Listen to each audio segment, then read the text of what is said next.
जय श्री राम। राधे राधे। जय श्री कृष्णा। आप सभी को होली के महापर्व की बहुत बहुत शुभकामनाएं।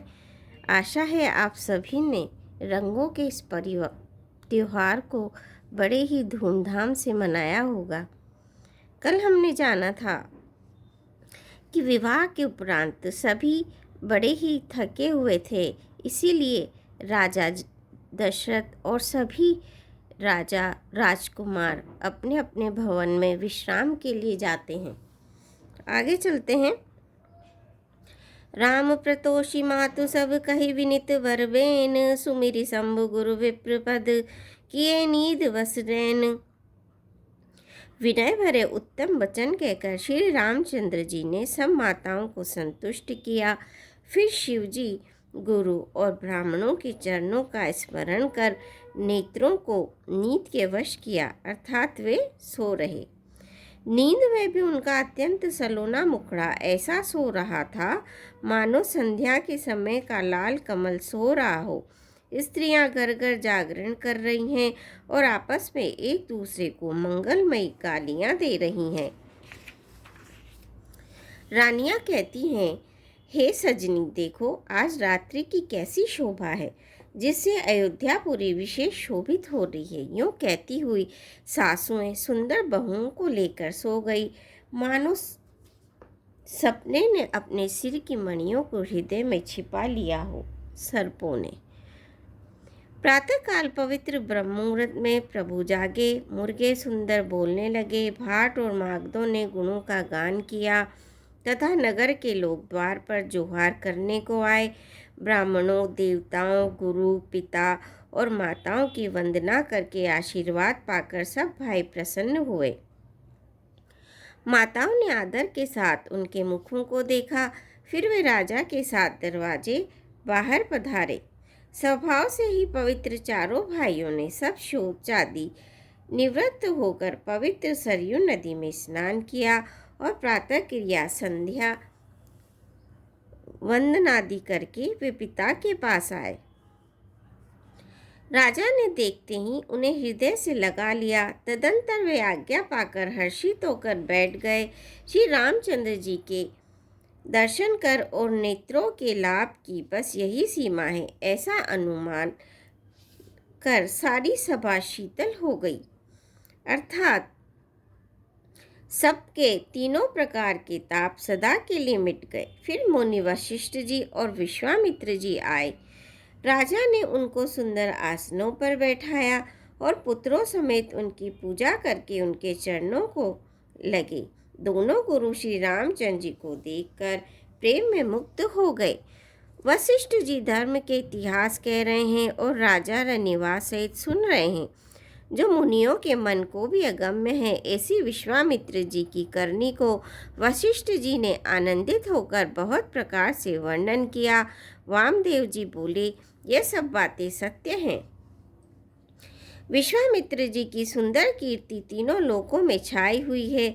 यह सुनकर सब किसी को आनंद हुआ। श्री राम लक्ष्मण के हृदय में अधिक उत्साह आनंद हुआ। नित्य ही मंगल, आनंद और उत्सव होते हैं। इस तरह आनंद में दिन बीतते जाते हैं। अयोध्या आनंद से भरकर उमड़ पड़ी। आनंद की अधिकता अधिक बढ़ती ही जा रही है। अच्छा दिन शुभ मुहूर्त जानकर सुंदर कंकण खोले गए। मंगल, आनंद और विनोद कुछ कम नहीं हुए, बहुत हुए। इस प्रकार नित्य नए सुख को देखकर देवता सिहाते हैं और अयोध्या में जन्म पाने के लिए ब्रह्मा जी से याचना करते हैं।